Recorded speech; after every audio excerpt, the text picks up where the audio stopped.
Ladies and gentlemen, welcome back to the Fengyun Dota 2 battle. Here we have a best-of-3 series between DK and Tongfu Wanzhou. Of course, it is game number 2. Looking forward to casting for you here on Beyond the Summit. Thank you for joining us. My name is Maud, and with me tonight, of course, is the one and only Skip. How are you, sir? Yeah, doing pretty well. Looking forward to game 2. And Tongfu WZ have to do something this game. Otherwise, that could just be the end of their run.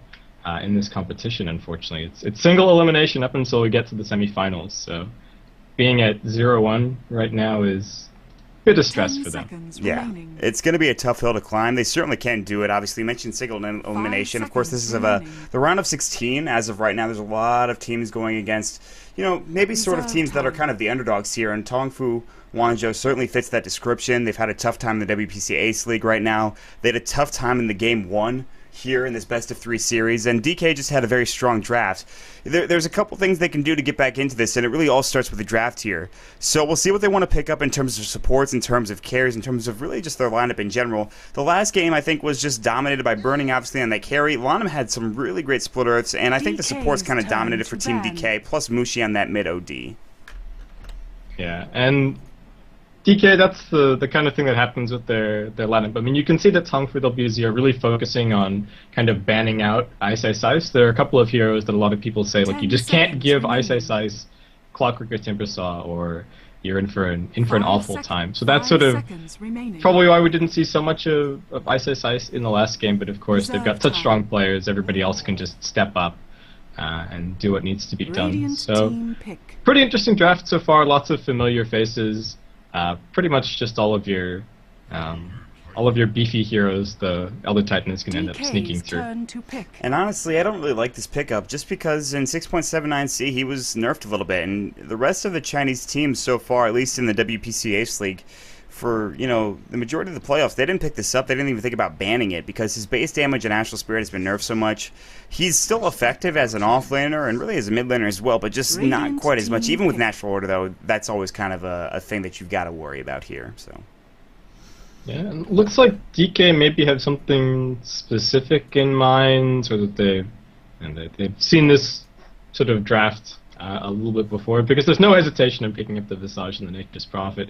I wouldn't say that DK run a whole lot of Nature's Prophet. I think Ice plays the hero very well. He was probably one of the best offlane Nature's Prophets in the game back when, tri-lanes were more of a thing, and before 6.79 sort of turned everything on its head. But it looks like they might be practicing something a little bit different here, and it'll be interesting to see where the draft takes us.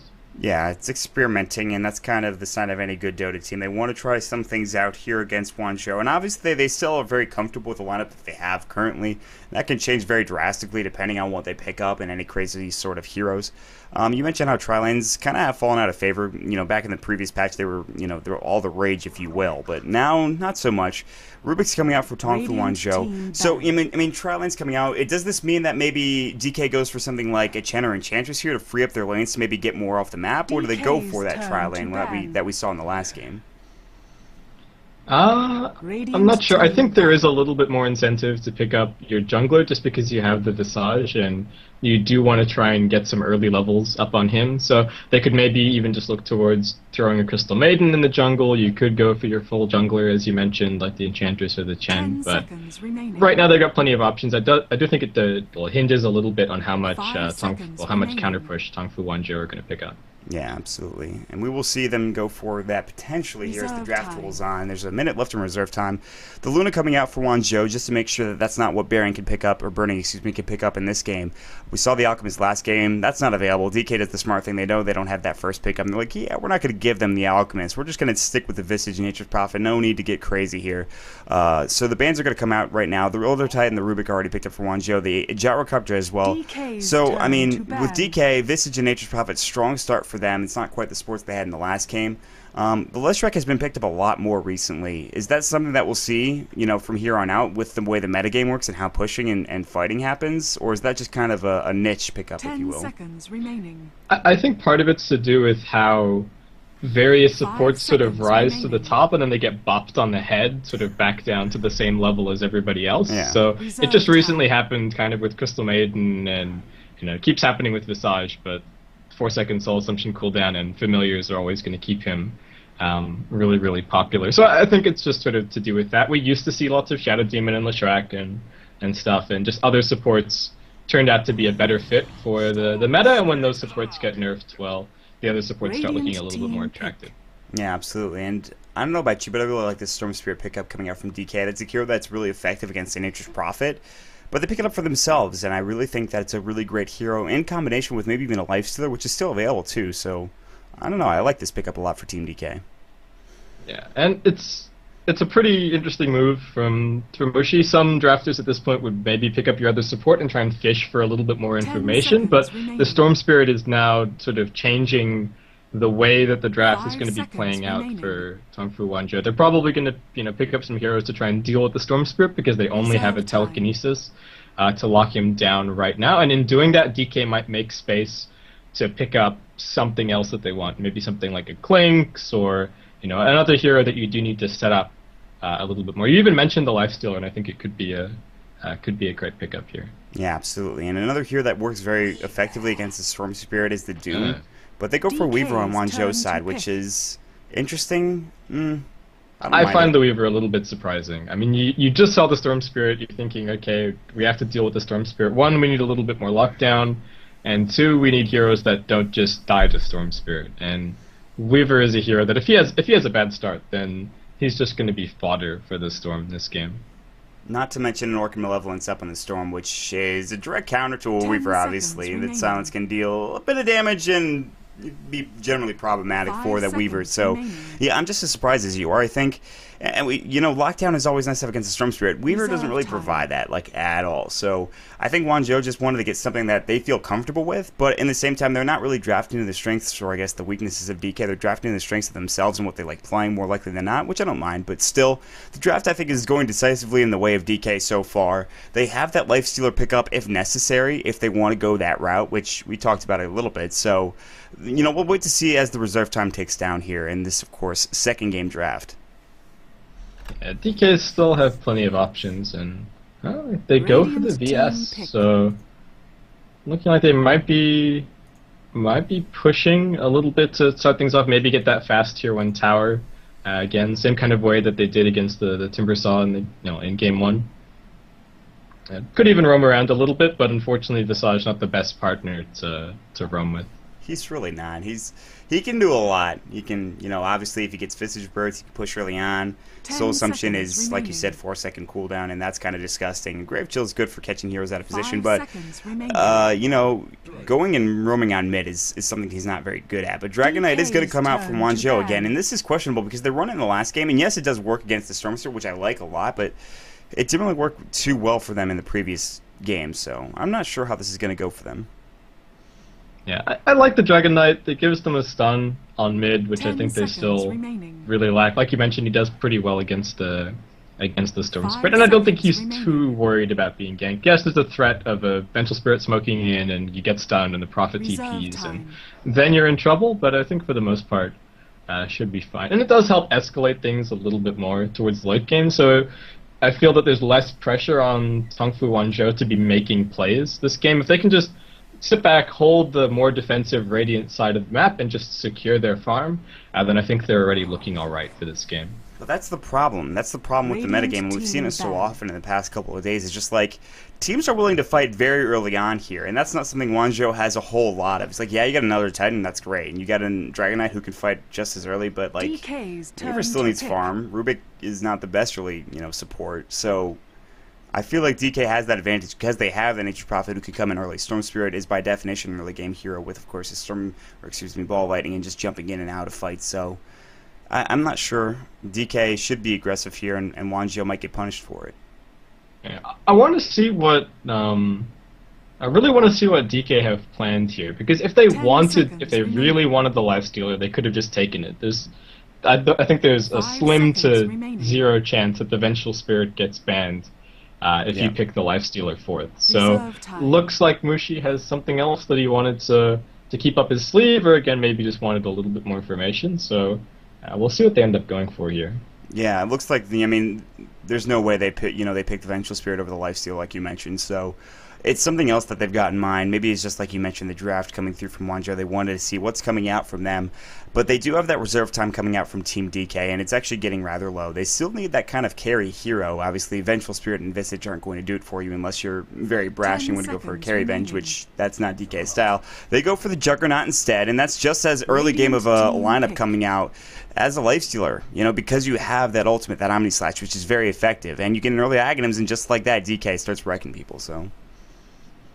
Yeah, and it gives them another... They're a great lineup for taking Ro16 as well, and it's worth mentioning because they are over in the dire side. So if they ever stall, so they get 2 tier 1s, and then Tongfu Wanzhou are just sitting back really defensively and not giving you any opportunities to go and gank them, you can just either go and take Ro16 for free or force a fight at the Ro16 pit that you feel you're likely to win. So I really like it here from DK. Yep, and another thing about that is the healing ward, which is why they can be so effective early on. And take those Ro16s, take those fights as well. We'll have to be very careful. Wanzhou should be able to pick that healing ward off if they're, you know, obviously on the ball. And they need another hero, though, and that should be a farming hero as they have the Dragonite, but that's most likely going to go mid once more. Well, actually, they pick up the Enchantress, so I'm not really sure what they're going to do with this, but still not a bad hero, and we'll see what DK does to limit this Enchantress's effectiveness in this game so far. I really like this Enchantress pickup. I'm really hoping that they can get some good roaming going on between the Enchantress and the Rubik early, because that could make life difficult for the Storm Spirit, and if you can keep the Storm Spirit down, then I think you're in a decent spot. He's the only real initiator for DK, and if they really want to be 5-manning, he'd like to be in a comfortable spot as opposed to, you know, sitting up top lane trying to grab some farm while the rest of his team is actually doing stuff. So I would say maybe a bold pick from Tongfu Wanzhou, but let's see how they can use it. Yeah, absolutely. That's going to be, I think, the key to victory here is really how well can they use their heroes to fight effectively early on, because we know DK is going to be putting in the pressure here, and with XPG on that, you know, Enchantress, they can get an early creep, they can roam on mid, they can do something here to, of course, just be effective in the early game. But this is going to be game number 2. We'll get a quick pause as we jump into the game, sadly, but you know, what would DotA be without a couple of pauses? We will get some introductions here as soon as Wanzhou gets their last player in, more likely than not. But I don't know, man. I really do prefer DK's draft just a little bit because it's all about, like, the past couple of days I've just seen fighting is just so nice early on, and that's really what they have, just fighting a lot early. The one pickup that I was thinking for Tongfu was just maybe go for the Crystal Maiden. You can still jungle her, it's still fine. And it's amazing with Elder Titan, Weaver, and DK as well. It gives them, all 3 of them, a lot of additional spam, and I think the one thing for the Weaver this game as well is that he might be pressured towards a BKB, and in that case you do sometimes see the bottle into BKB build, but I think with the Crystal Maiden you can get away with maybe you just buy an urn and then move towards the BKB. So this Enchantress has to do work, I think, is the main point. Just gotta get lucky with the Centaur early on and maybe just roam mid or just try to force towers down, and it's gonna be tough because I don't know if DK is gonna give them a whole lot of wiggle room because of how resourceful their heroes can be. The Nature's Prophet can be pretty much all over the map, and you know, you look at the Juggernaut, if you're out of position they can catch out an easy kill as well. Mushi is gonna be all over the map on top of that. So DK is not going to really give them an inch here, and Tongfu doesn't have an inch to take, so you know, there is going to be a reconnect in the game. And with that, let's just talk about the lineups here real quick, as we'll do some introductions. On the side of DK, we'll have Burning on the Juggernaut, Lanham on the Vengeful Spirit, Mushi will be on the Storm Spirit, and Meanwhile will be on the Visage, and Ice, aka XPX, will be on the Nature's Prophet. And basically, why don't you go ahead and do the Radiant Team Tongfu. Yeah, so over on Tongfu, we've got MT handling the Elder Titan, CJZ is going to be on the Weaver, Mary is the Rubik, XPG is the Enchantress, and that leaves U9 to handle the Dragonite. So that'll round out their lineup, and we'll see what they want to do. Like we mentioned, it's probably going to be this Dragon Knight farming down to the bottom lane in that dual lane, so he'll get effective farm. XBG on the Enchantress.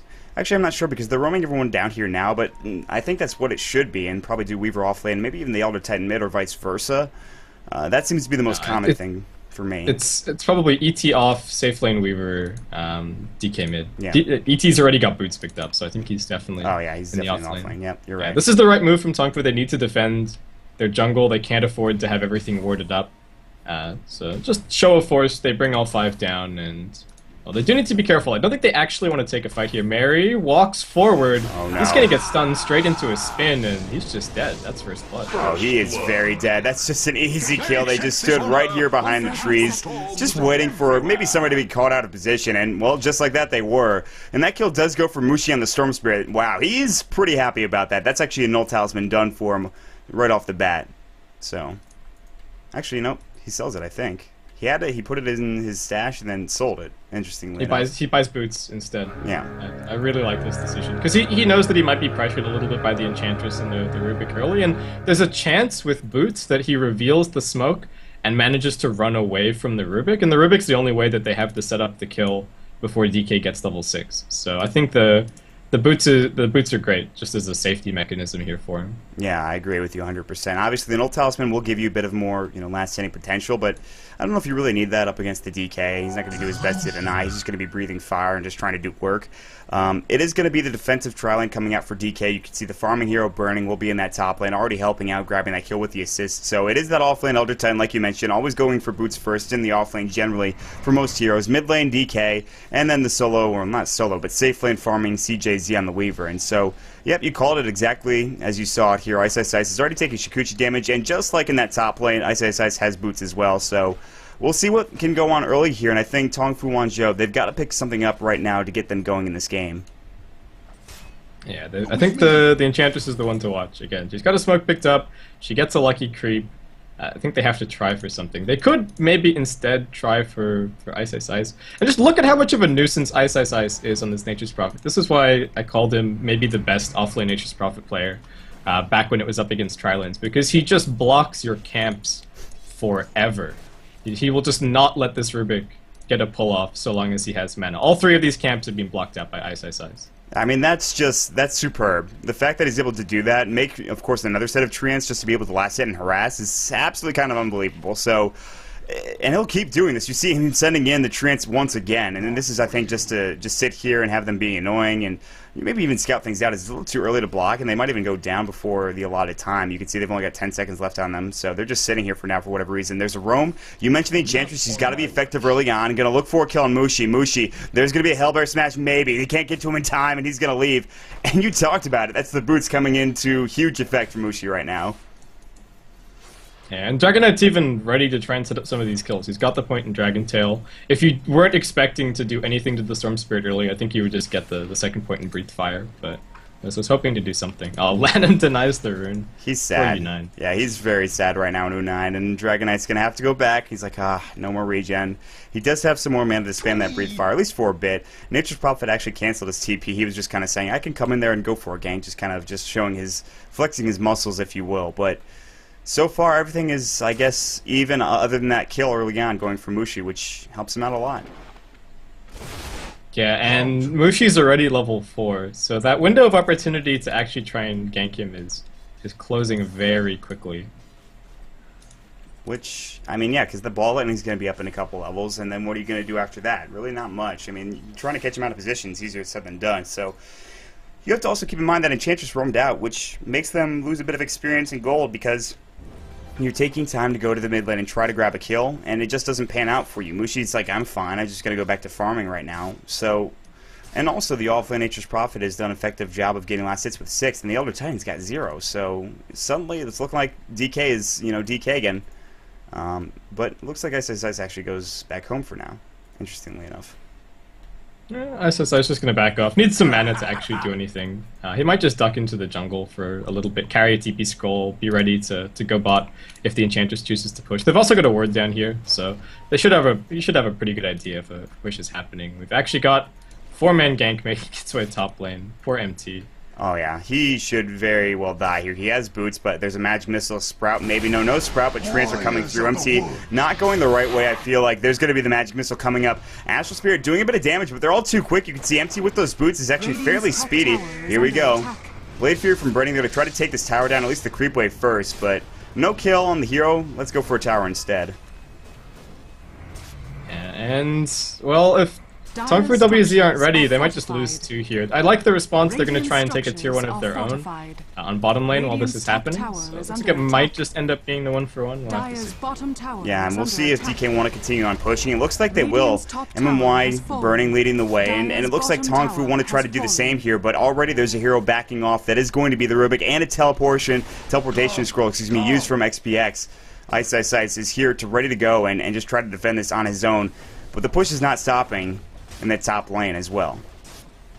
Dire's bottom tower is under attack. Ice saw like 2 creep waves worth of experience in gold, and he said, "Guys, you can handle this by yourself. I'm gonna go get some farm." So things are looking really good for Ice right now. And Elder Titan hasn't really been able to stop this push on top lane. DK just going to keep on going, and nobody is moving to try and help out. U9 does have a TP scroll, but he's just kind of hanging on to it for now. They're actually going to try to go for a dive here on XPX. Ice. Telekinesis back, not on the high ground. He's going to try to TP out. Can he make it in time? A lot of damage. Oh, he'll go down in the well. He is very sad. That should have been the kill.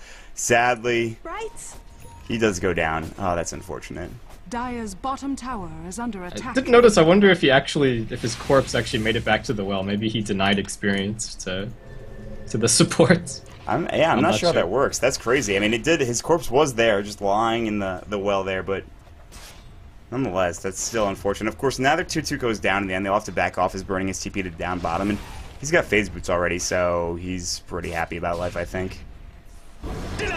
Things are looking just fine for DK, I would say. They didn't manage to grab the tier 2 on top, so I guess overall call it actually a little bit of a win for Tongfu. They got a fairly important kill.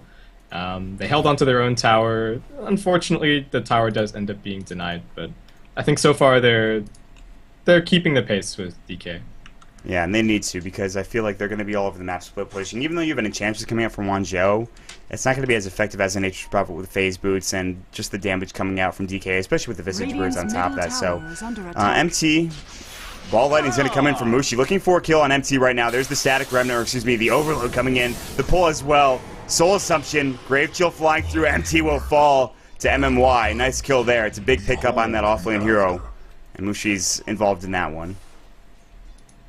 Yeah, and Mushi's having a great start. He's already got 1 Oblivion staff picked up, so he's going to be pretty dangerous. How's the Weaver's farm going? CJZ is just working towards a Lincoln Sphere right now, so he's not going to be combat ready for a very long time. And the supports haven't pulled the wave back. Burning is just keeping this in position and treating the offlane as a safe lane right now. So these supports really need to go and run this pull and get the Weaver back into safe territory. Yeah, instead they're sitting right around that mid lane, just kind of either jungling together or just looking for a smoke, it looks like. You can see all 3 heroes are ready to go here. MT's going to be a part of this as well. We'll see where they would want to go for this. Maybe the mid lane, perhaps up into the top lane even, into the top jungle. We'll see who leads the way. It is going to be that Dark Troll Warlord coming out from XBC. Ooh, this could be a big gank. A good pickup for them as well in MMY if they find him out of position. Yeah, this is a pretty big time investment, hopefully. Best case scenario is they get the kill, and I don't know if they get the tower, but I think they might just be able to get some nice wards down or something like that. MMY is suspicious, but he really wants level 6. That might be his undoing here. MMY, no, Telekinesis, the Ensnare, the Dragon Tail. You can see the Astral Spirit, not enough damage just yet. Soul Assumption's going to fly, doesn't matter. Dragon Knight grabbing that kill easily, and yeah, he really wanted that 6, and might have been his downfall there. He did get it in the end, but still. He gambled and he lost. I mean, if they'd been 5 seconds further away, he probably would have grabbed 6, summoned the birds, and then just backed off, but it doesn't end up working out for him. I do like this from DK, though, the immediate counter pressure on the mid-tier 1 tower. Burning's the only one in the top lane. He's got enough mana for an Omni Slash, but there's like 30,000 creeps around here, and, well, that's probably just going to be a tier 1 trade, at least for now. Dragon Knight grabbing that tier 1 tower mid lane. It's going to be the VS getting the last hit there, and so the trades are going on the towers right now, and it actually is, I think, going the way of Tongfu, but no, actually, look at the gold. DK is still leading by 2,000, and the experience as well, interestingly enough. Yeah, and I'm not so sure about these trades for Tongfu, because as we talked about it in the draft, I feel that they're the lineup that's going to be better if they can just hold on to their territory, keep control of the jungle, and just really have that space to farm. Because DK are less concerned. Ice can find farm wherever he needs to. He can go Ancients, he can go jungle. That's all fine. Taking out this tier 1 on the top lane I don't feel that it really opens up the map that much for Tongfu WZ. I don't know how many aggressive ganks they're going to be making into the Dire jungle. Meanwhile, for DK, taking this tier 1 mid, I think is a really big deal because they are the more aggressive lineup. They're the ones looking to shut Tongfu WZ out of the farm. Yeah, absolutely. So I don't even know if that trade is worthwhile at the end of the day. Yeah, I mean, if Tongfu want to go for a gank, they have to go buy this tier 1 tower into the jungle, and they also have no vision there as well, whereas that tier 1 tower in the top lane, or excuse me, mid lane is a big pickup for them, like you mentioned. They still have that tier 1 they have to deal with, but they're going to rectify that situation very quickly because they're all down here looking like they want to push this as of right now.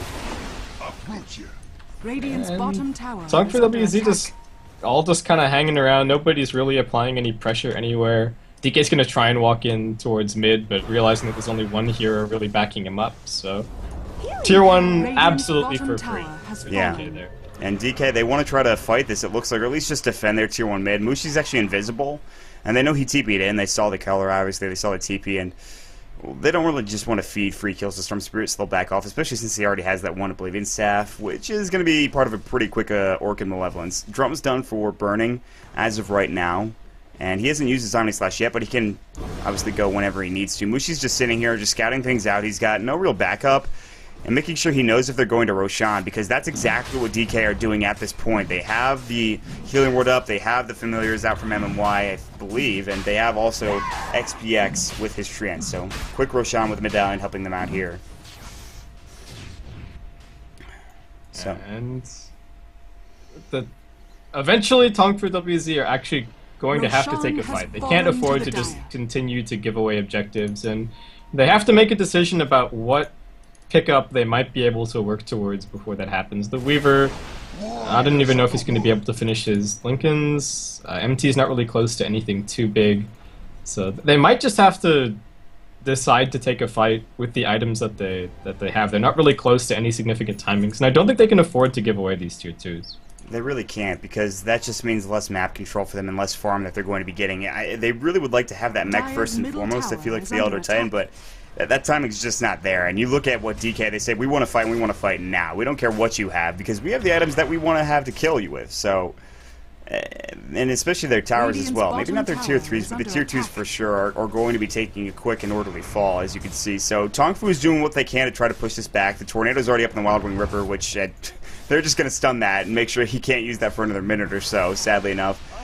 Wave of Terror does fly out just to make sure they catch things out of position. Lanham's going to back off as Nature's Prophet grabs the last hit on that tower. And DK, once again, they're just strangleholding as they've done in the previous game. So with a 5,000 gold lead and a 4,000 experience lead, they're in a position right now where they're just going to keep roaming through towers. But can Tongfu really fight? Do they let the tier 2 towers go even though they don't have the items? Or do they actually have to initiate and try to maybe catch them out of position with a smoke? I think you have to try something. If the DK have this game firmly by the reins, if things continue going the way that they are, it's just going to end up with Tongfu WZ pinned inside their base, no items, DK farm for however long they want, get 2 or 3 core items up, and then just push high ground to end the game. I mean, Mushi's getting really close to having this Orchid finished, and he's got another Invis rune somehow. Oh yeah, and he's actually going to use that effectively on CJZ. The TP coming in, time-lapse is available, and use coming out from the Weaver. He'll live. Sprout animation went for Ice, however not completely used. He'll cancel it, they'll back off. That Orchid is up online for Mushi, that's a dead Weaver. But in the end, there's actually initiation on the backside. The Elder Titan using his Earth Splitter, already one down. Brenning's still alive. He has the Age of Soul Assumption. Now Mushi's in. Age is going to get used. There's a hero dead. That's the Weaver coming out. Unai, Medallion on him. However, MMY taking a lot of damage there. It's a 2-for-1 trade in the end. Brenning will back off. A bit of an interesting trade. They'll survive for now, but still losing those heroes. Not as effective a trade as they wanted. I think that was 100% the right call from Tongfu WZ. Mushi tried for that kill top, didn't get it. There were only 3 heroes pushing mid. Tongfu WZ kind of realized a little bit late, like, why are we letting 3 heroes take our tier 2 tower when we have 4 sitting right here? So they do end up looping around. They pick up a couple of kills. They unfortunately wasted their glyph. I think they tried to glyph it at very low HP, but it actually died before they got it off. So a little bit of an extra loss there, and they have to do something. There's now a gem up on the Visage. The Orchid is finished on Mushi. They did lose the Aegis, but this is again where they just make a pass, deward everything, farm your jungle, farm their jungle, get whatever they want, and kind of go from there. So this is where Tongfu WZ really need to connect to smoke or just do something. Like, I don't think they can sit around and farm at this point. Because it's not going to help them. I mean, XPC has a Midas, but that's fantastic, really, in comparison. I mean, honestly, Brenning's got his point booster up, and that's just going to be an Aghanim Scepter done soon. And Mushi already has his first big item with that Orchid Malevolence like you talked about. So, yeah, you've got a Midas, great, but is this game going to go 10 minutes longer? I'm not sure myself. U9 is sitting on pretty much nothing. He's got 2,000 gold in the bank, however, plus the brace from the power treads. And I think the mech should be done soon for this Elder Titan, and actually is about 100 or so gold away from that. And at least he'll have that to be able to fight a little bit longer and survive in those big team fights. Still, though, like you mentioned, is farming really going to help you? Maybe go for a smoke gank. They're not really grouping up right now, and I don't know. It's, I think, really just punishing them in the long run here. Yeah, I'm also wondering, do you think I don't know if the Dragon Knight goes for BKB or if he just tries to go for a Shadow Blade here. I mean, the BKB is going to be nice in the team fights, but I guess you maybe just have to go for the BKB. I don't think you go for the Shadow Blade because it's all about catching heroes out of position, and DK's like 5-manning at this point. It's never a bad item, but like I feel like with the BKB, at least Tongfu have a better chance of surviving, and he won't get bursted down as much, especially against the Storm Spirit, which is a huge chunk of damage. So BKB should be his next item, at least I think so, but who knows. The only reason that I bring up the thought is that this is getting towards the point where you have to start making the riskier plays. Yes, like, agreed. Again, saying that if things keep going the way that they are going, Tongfu are probably going to lose this game. You can't rely on DK making some stupid mistake as far as teamfight execution or something like that to turn the game around. You have to have your own plan in terms of how you're going to do it. And sometimes that involves, just being a little bit riskier. Because right now, Tongfu WZ are just pinned in their base. They've got a little bit of vision, but they haven't been able to really do anything with it. And the gem is already doing its rounds, so that vision's not going to last too long. Yeah, and especially since they already... I mean, I do agree with you. They need to make the riskier decision, especially since this Weaver is really not doing anything. I mean, he's got a Perseverance and an Ultimate Orb, and how many times have we seen a Weaver just try to go for Lincolns and not get it at the timing he wanted, especially on this patch? And he actually does go for the Shadow Blade, which we were talking about, and I guess if he's going for a riskier play, I like it. I like it a lot. So they're going to smoke up. They'll look for a Shadow Blade initiation. The damage will be a little bit more, at least from the DK. They're actually pinging up into the top, secret shop here. Maybe in the top, of course, Ancient Camp. But everybody is down really bottom for DK, except for, of course, Ice Ice is going to be there in a moment anyways. Yeah, this is the problem, that they're just completely blind. They have to make a completely random guess as to where Team DK are, and you can only... it can only be so well informed. So I really like the move from Tongfu WZ, but I think DK kind of suspect that it's happening, and they're just going to keep on 5-manning. And even if they don't suspect, I think 5-manning is still the right move. So agreed. They did have that one ward, but that really didn't give them any vision, like you mentioned. They're pretty much blind, and that's an Aghanim Scepter done at 17 minutes. And I don't even think Juggernauts. He actually doesn't even have his level 2 ult. He will in about right now, which is nice, but. That's just a really early timing for that, and that's just about what DK's had throughout this entire series so far. So the smoke didn't do much from Tongfu. They maybe need to try to keep doing that, but I don't know what they're going to be able to find out here. So it's just a bit of a, I guess, an impasse for them right now. As DK continues to farm, they're getting more off the map. They're farming the jungles, both of them effectively. And do they wait for the next? Ro16, or do they just try to push it now? I think DK wait for the next Ro16. I mean, there's no way for them to know whether or not it's going to be 4 minutes from now or 1 minute from now, but I think they still wait. They just play it safe. They're farming towards a mech on the Visage as well. And I think that Ro16's going to be the next big timing as well for Tongfu. Obviously, we could have some pickoffs in between and things like that, but I don't think that they can afford to give away the Ro16 to DK. So expect them to maybe try and fight out to that. The problem is knowing when it's going to happen, and also dealing with Ice just non-stop split pushing your top lane. Because you can't deal with Ice and take 5 heroes to the Roshan pit. Yeah, if they take the 5 heroes to Roshan, there's a chance they lose that set of racks. If they try to deal with Ice, then they lose the Roshan and Aegis.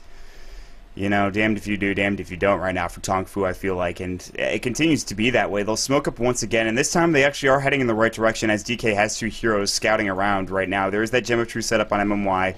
They'll make their way up to the bottom rune spot here, and maybe even further into, of course, the Ancient Camp, but, you know, we're still seeing Tongfu grouping up, looking as 5, and DK, by all means, should know something's happening here. They do see MT in the mid lane, but he's the only one on the map.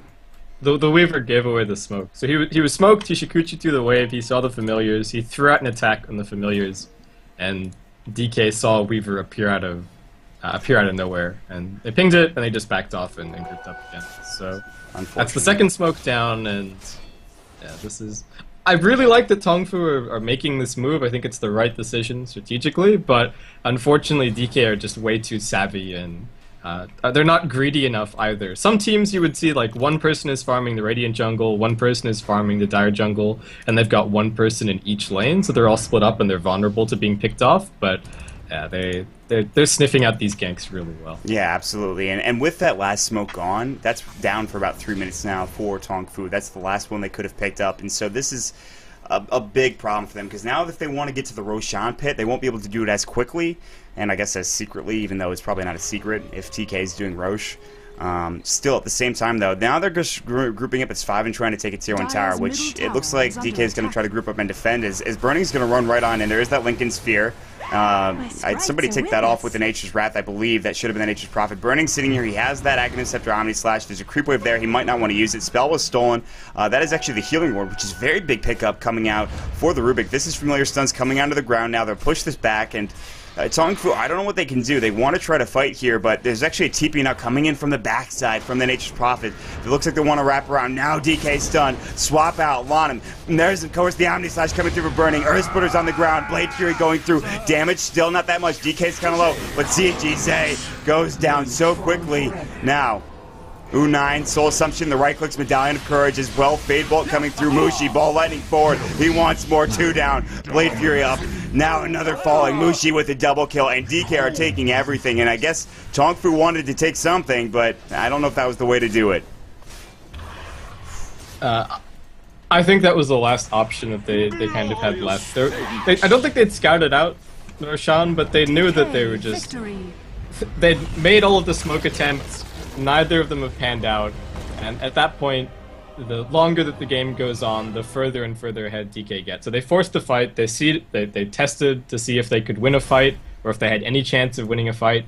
With the way that things were, it turned out that they didn't, and they're just going to tap out. So that's the end of Tongfu WZ's run in this competition, unfortunately. No lower bracket, no safety net. Yeah, and it's a tough team to go up against in your first round. I mean, really the juggernaut of the Chinese scene, at least as of right now, other than Vici Gaming, of course. And so Team DK are going to move on to the round of 8, obviously, the round of 16, a 2-0 up against Tongfu Wanzhou. Wanzhou, like you mentioned, they're going to be done here. So already the first best of 3 done tonight. We have 3 more to go for you guys. So make sure you stick around. Before we head out of here, though, Basekip, where can they find you? All right, so it's all under the name of Basekip. So Facebook is Basekip, Twitter is Basekip, everything is Basekip. So if anybody wants to figure out what I'm up to, that's your best port of call. It's so simple, too. So easy, man. I wish I can do that. Sadly, not so much. I, of course, am Maul. You can follow me at twitter.com/Maul32.